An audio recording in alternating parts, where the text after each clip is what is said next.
Bonjour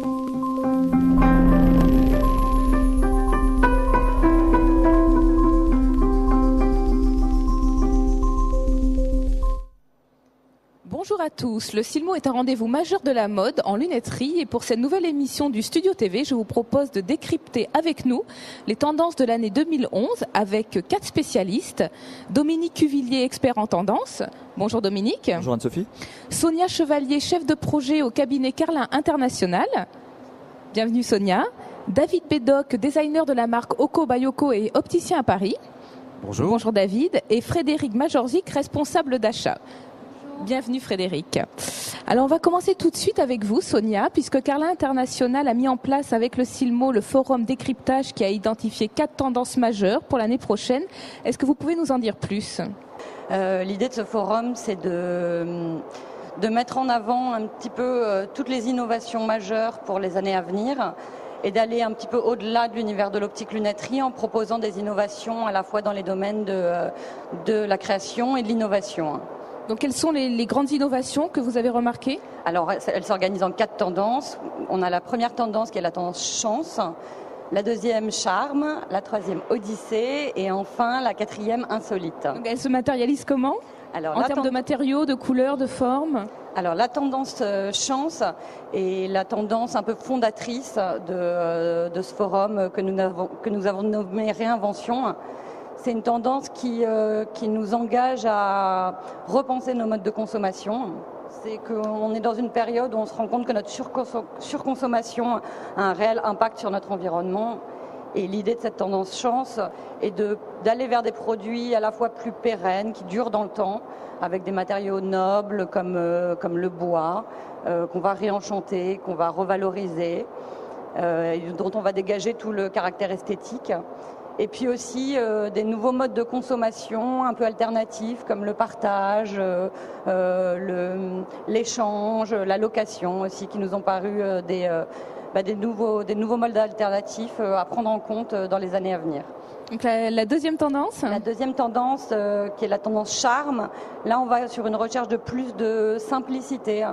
On est sur quelque chose de très doux, de très raffiné. Sur des produits de notre quotidien. L'idée, c'est de vraiment réenchanter notre quotidien.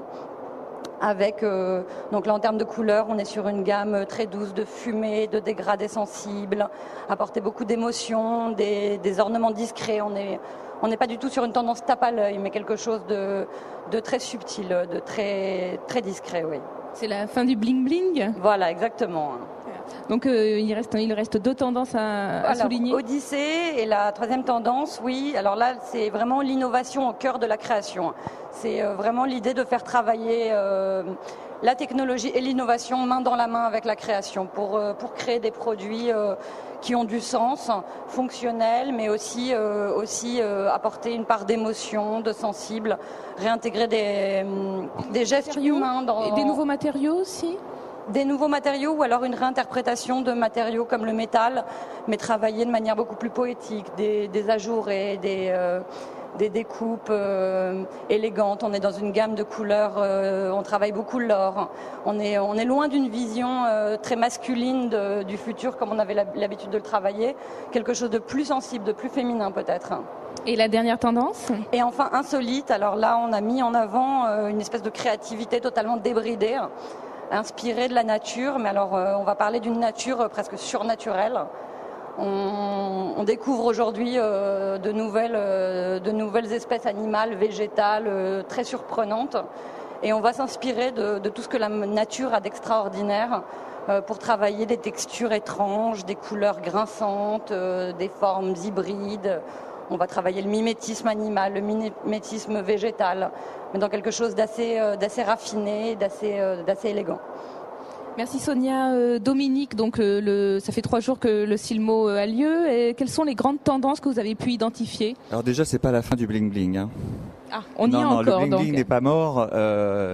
pour les gens qui aiment ça, heureusement, pour la bonne et simple raison que de toute façon, on a encore besoin d'utiliser les lunettes comme un vecteur d'extériorisation sociale, etc. Donc il y a encore beaucoup de produits, on en a quelques-uns, même si c'est d'une manière beaucoup plus subtile, où on va utiliser justement des matières précieuses, des cristaux Swarovski, etc. Donc c'est pas là du tout la fin du bling-bling. On le voit très bien aussi au niveau des logos, qui sont encore très présents dans pas mal de collections. Donc il y a une pérennité de ce mouvement très important. Moi, ce que j'ai pu remarquer sur les 3 jours où j'ai un peu arpenté les allées, ce que je trouve intéressant, c'est qu'on a des espèces de contradictions au niveau des tendances. Alors, une des premières qui me semble, c'est à la fois le plat et le volume.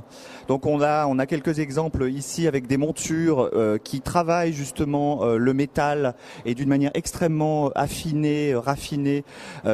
Donc on le voit effectivement chez Makita avec ce type de modèle et une monture extrêmement fine et plate en métal. Tout à fait. Noir et or.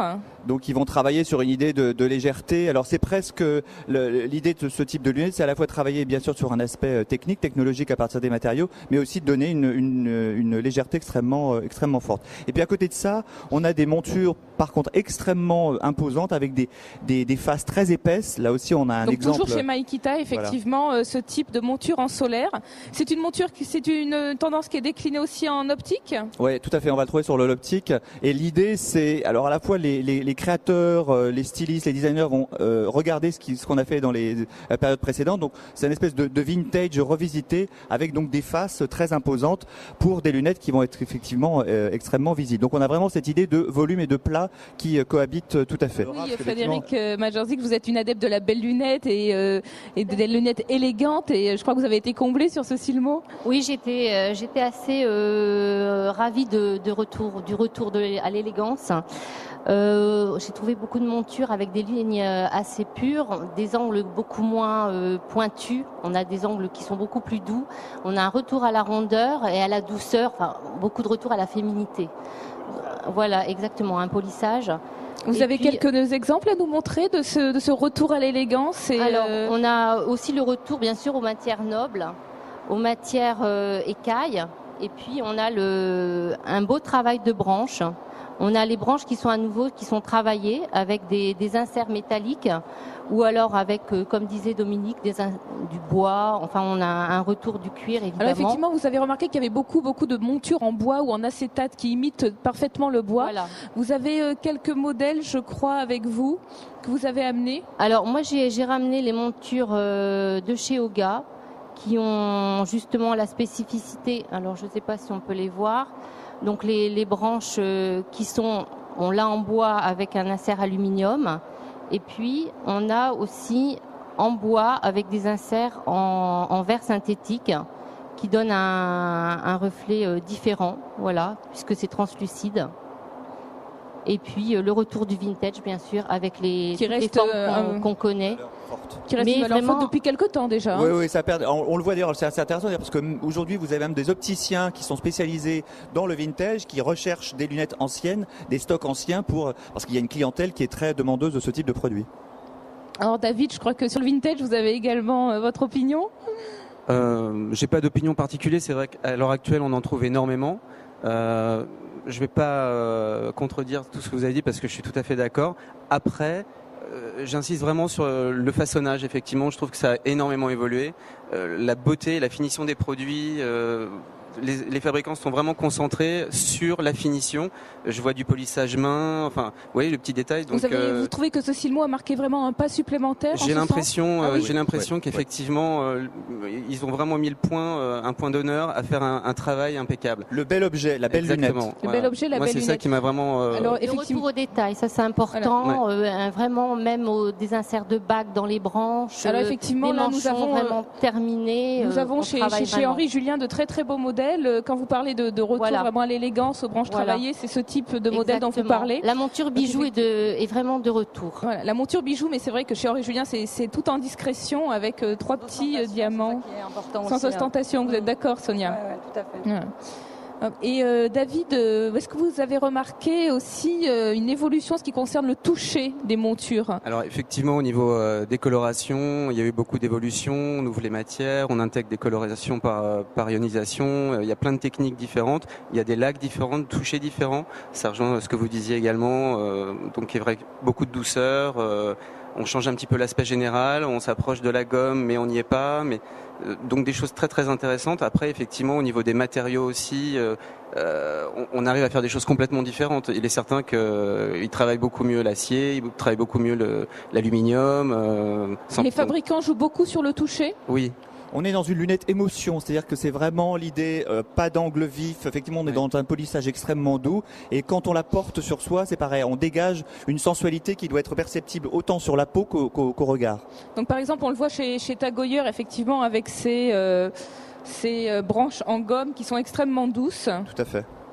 Et bicolore, apparemment, c'est une tendance majeure aussi sur ce Silmo 2010, Frédéric. Tout à fait. On peut regarder d'ailleurs David qui a une monture. Oui, David, bicolore. vous illustrez parfaitement cette tendance. Exactement. C'est très important. Et puis, c'est vrai et là, c'est tricolore, ouais, David. Là, quadricolore. Quadricolore. Ouais. Alors, en effet, il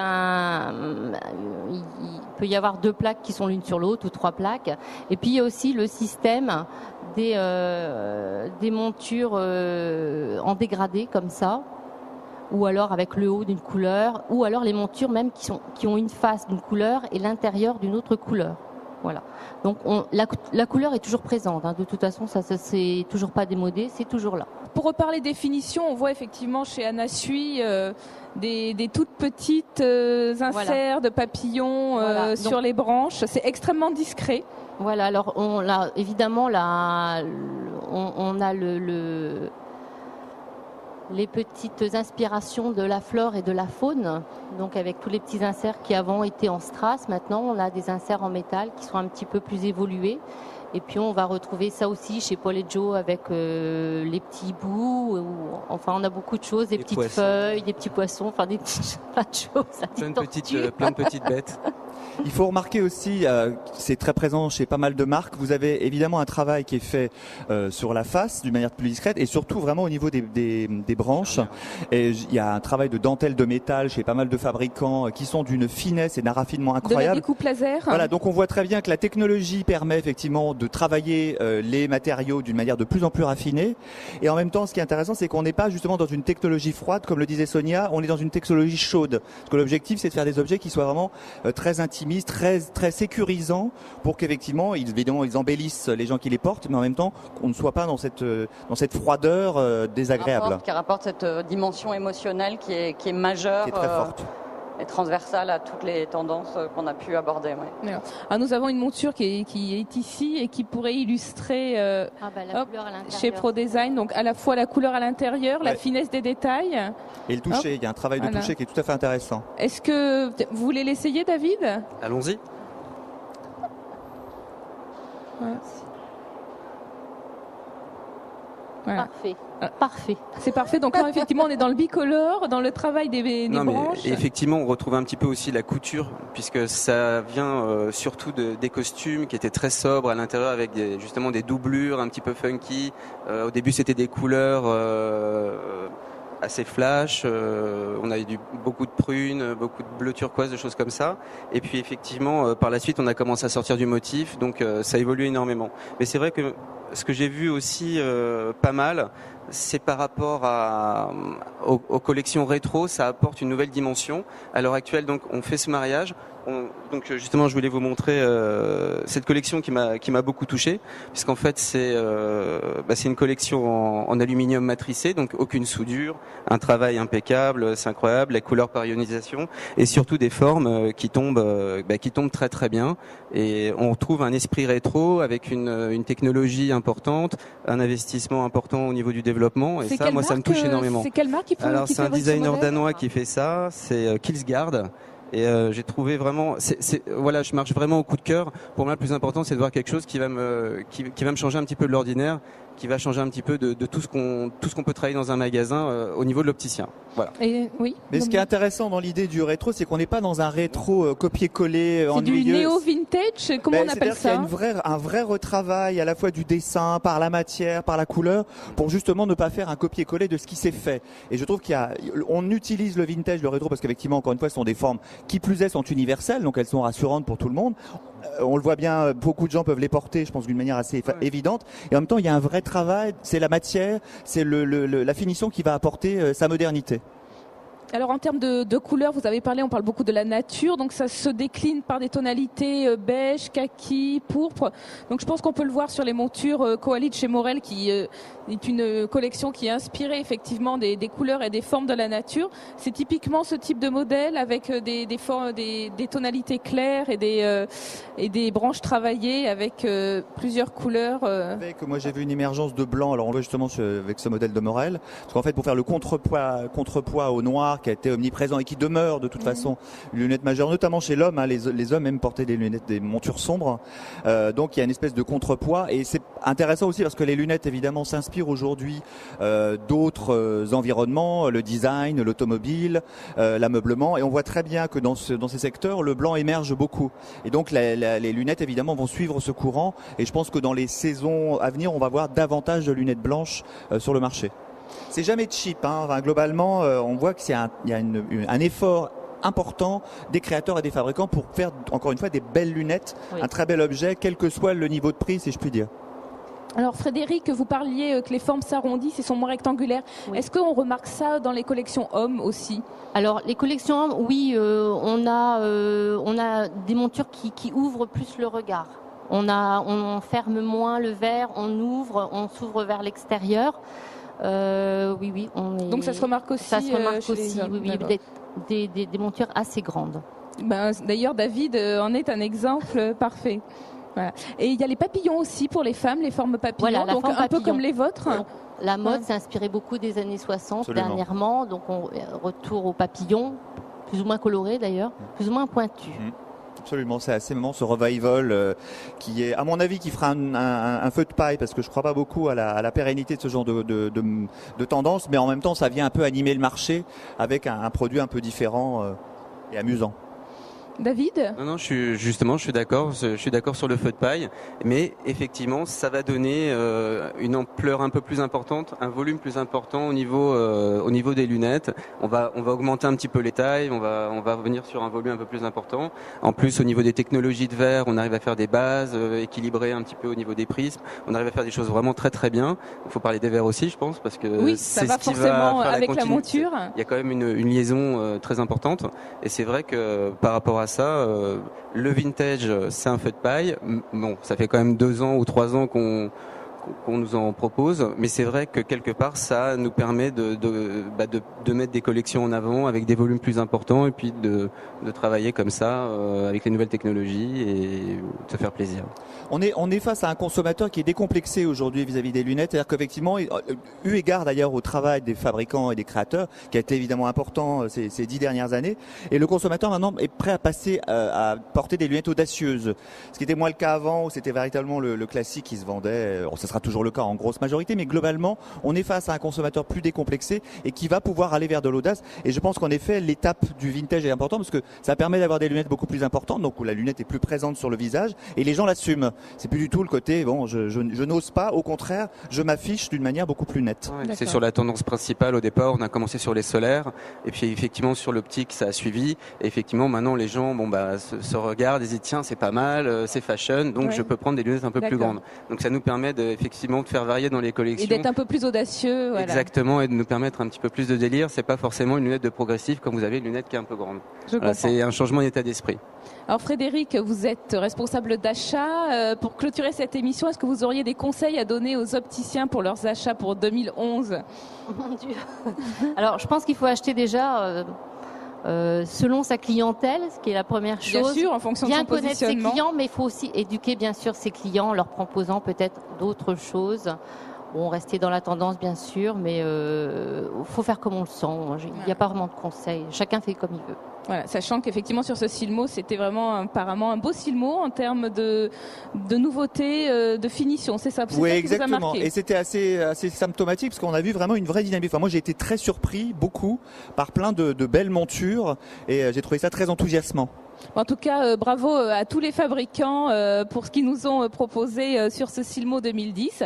Je vous remercie beaucoup de votre expertise et de votre décryptage donc des tendances 2011. Quant à moi, je vous retrouve dès demain sur le Studio TV pour parler de la satisfaction de vos clients. À très vite. Au revoir.